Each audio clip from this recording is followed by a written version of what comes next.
جماعت میں موروثیت نہیں ہوگی کہ ایک بادشاہ مرے تو دوسرا بن جائے، اس کا بیٹا بن جائے، یہ نہیں ہوگا۔ جماعت ہوگی اسلام کی اور مسلمانوں کی، اور قیامت تک قائم رہے گی۔ انہوں نے مجھ سے وعدہ معاہد کیا۔ بہرحال اس کے بعد میں نے بڑے بڑے کام کروائے ان سے، وہ میں ہی کرواتا تھا۔ یہ تو انہوں نے تو کبھی کیے ہی نہیں تھا، ان کو پتہ تھا، میں ہی ماسٹر مائنڈ ہوتا تھا اور میں ہی کھڑا ہوتا تھا، پھر ان کو بھی کھڑے ہونا پڑتا تھا۔ سارے کام کیے، جماعت متعارف ہوئی، اور ظاہر ہے جو امیر ہوتا ہے اسی کا نام آتا ہے۔ میرا نام پیچھے رہ گیا، ان کا نام آگے آ گیا۔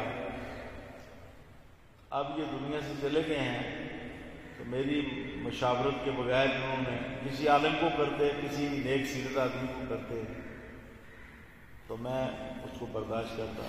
میرے ساتھ مشورہ بھی نہیں کیا، میں بانی ہوں جماعت کا، اس کو بنانے والا میں ہوں، اس کو میں نے قائم کیا تھا۔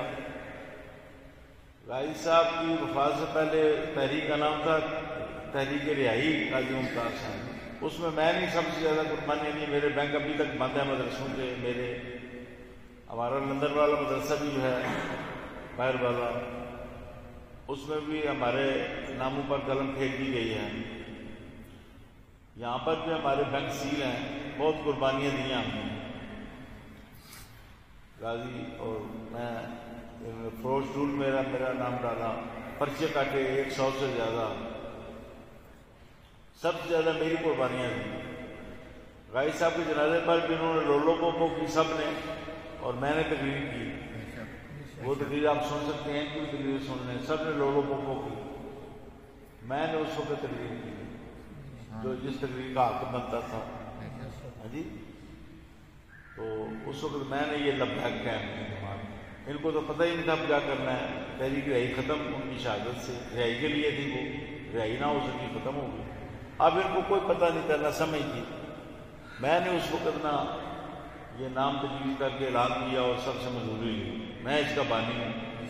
مجھ کو یہ بانی ساری زندگی کہتے رہے حافظ صاحب۔ اب جب ان کی وفات ہوئی، ایک کا حق بنتا تھا مجھ سے پوچھنا، مشورہ کرنا، اگرچہ میں بڑھاپے یا بیماری کی وجہ سے میں اب ایکٹیو نہیں ہوں، یا میں تحریکی سرگرمیوں سے میں ہوا ہوں، ریٹائر ہوا ہوں۔ جماعت سے تو میں کبھی نہیں کہا میں ریٹائر ہوا، میں بڑھاپے کی وجہ سے اب میں تحریکی سرگرمیاں نہیں انجام دے سکتا۔ یہ ہوا ہے جماعت کے، میں نے نہ رکنیت چھوڑی، نہ میں سرپرست کا عہدہ چھوڑا، نہ کوئی میں نے استعفیٰ وغیرہ بولا کہ میں جماعت سے مستعفی ہوں، کوئی ایسی چیز نہیں ہے، تحریر موجود ہے۔ تو یہ چونکہ اب قبضہ غرب تھا سارا ساتھ گینگ کا، اس کی گینگ کا، انہوں نے اپنے والد کو مجبور کر کے مجھے پیچھے ہٹایا، اور پھر والد صاحب فوت ہو گئے، اب اس پر قابض ہو گیا ہے یہ شخص۔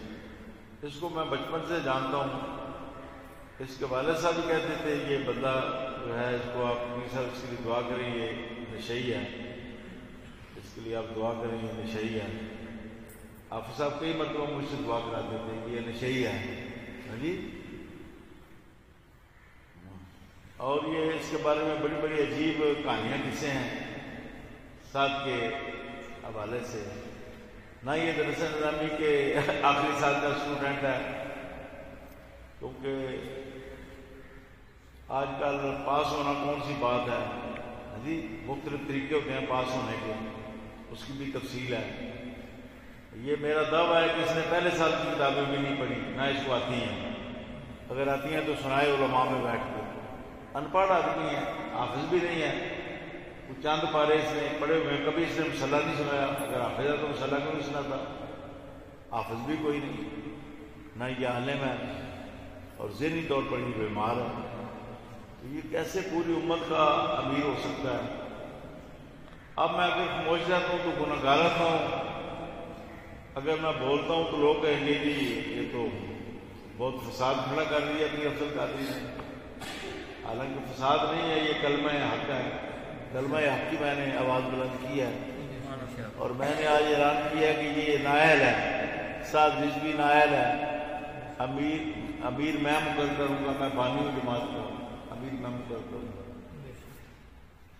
اب انشاءاللہ جلد ہی میں کنونشن بلا کر امیر کا میں اعلان کروں گا اور اثر 9 جماعت تشکیل پائے گی، اور مجھے امید ہے کہ اللہ تعالیٰ مجھے اس بات کی توفیق دے گا اور اللہ تعالیٰ مجھے مہلت دے گا۔